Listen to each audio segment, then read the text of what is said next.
السلام علیکم، میں ہوں فرزانہ روی اسلم اور یہ ہے میرا یوٹیوب چینل۔ دوستو، کراچی کے رہائشی مہدی علی کاظمی نے 6 ماہ بعد اپنی بچی کمسن مغویہ بچی سے شیلٹر ہوم کراچی میں اپنے گھر کے قریب ہی ملاقات کی۔ یہ ملاقات عدالت کے حکم سے انجام پائی۔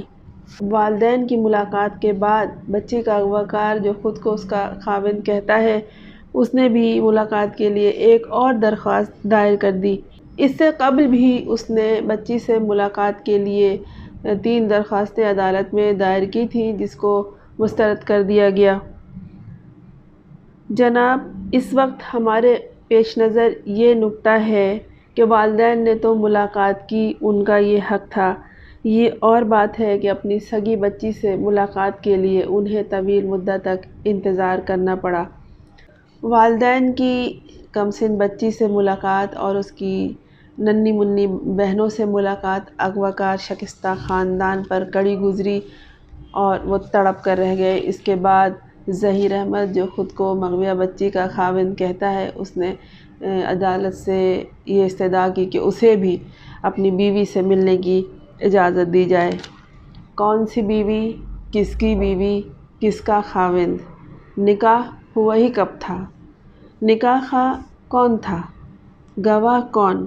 اور کمسن بچی کا ولی کون؟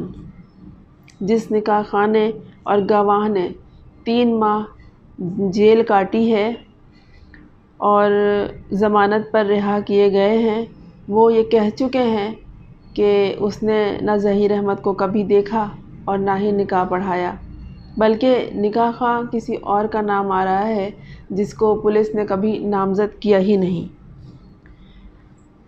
صرف کسی ویڈیو میں یا کسی فوٹو میں یہ دکھا دیا جائے کہ پس پردہ کسی کی آواز سنائی دے رہی ہے کہ فلاں فلاں فلاں تمہیں قبول ہے، اور بچی آنکھیں پھاڑے زور زور سے اوپر نیچے سر ہلا ہلا کر کہے ہاں قبول ہے، ہاں قبول ہے، ہاں قبول ہے۔ جناب، نہ یہ کوئی طریقہ ہے، نہ کوئی یہ نکاح ہے، نہ یہ کوئی ثبوت ہے، اور نہ ہی اس کی کوئی رجسٹریشن ہے۔ لہٰذا نہ ہی یہ کمسن بچی بنت مہدی علی کاظمی ظہیر کی بیوی ہے اور نہ ہی وہ اس کا شوہر۔ جانے کس طاقت کے نشے کے زیر اثر ظہیر احمد یہ باور کیے بیٹھا ہے کہ جس بچی کو اس نے کسی اور نیت سے اغوا کیا ہے، اس کی بیوی ہے۔ اس نے معاملات کے پلٹا کھاتے ہی جسے اپنی بیوی بنا لیا تھا، جعلی نکاح کے ذریعے۔ یہاں پر مجھے ایک کہانی یاد آئی کہ ایک کوا درخت کے پتوں میں چھپا بیٹھا تھا، کسی شکار کی تلاش میں کہ اسے ایک مور نظر آیا۔ کوا پھدکتا ہوا قریب گیا اور اس نے مور پر ایک جھپٹا مارا۔ مور فوراً اڑ گیا اور اس کے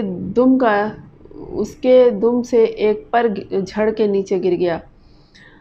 کوے نے مور کے پر کو اٹھایا، اسے دیکھا اور اس پر کو اس نے اپنی چونچ سے اپنے دم میں، مور کے پر کو اپنے دم میں اڑس لیا اور کہا یہ میرا اٹوٹ انگ ہے، یعنی اس نے مور کے پر کو اپنے دم میں لگا لیا۔ زبردستی لگا لیا کہ یہ میرے جسم کا حصہ ہے اور میرے پروں کا ایک حصہ ہے۔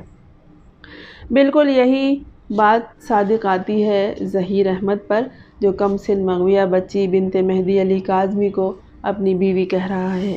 ظہیر احمد بچی کا اغوا کار ہے۔ اس نے نہایت مکاری اور پلاننگ کے ساتھ بچی کو بہلا پھسلا کر، ورغلا کر، اپنے جال میں پھانس کر اس کے دروازے سے اڑایا تھا، اور بعد میں یہ بچی سے کہلواتا رہا کہ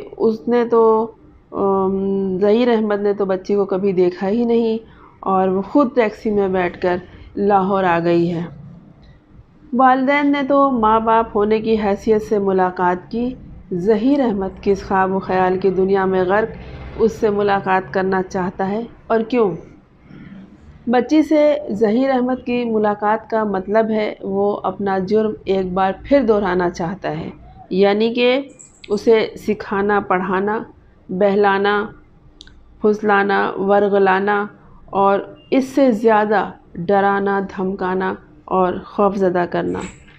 ظہیر احمد نے جتنے گلچھڑے اڑانے تھے اڑا لیے، جتنی رنگرلیاں منانی تھیں منا چکا، پانچوں انگلیاں گھی میں اور سر کڑھائی میں رہ چکی۔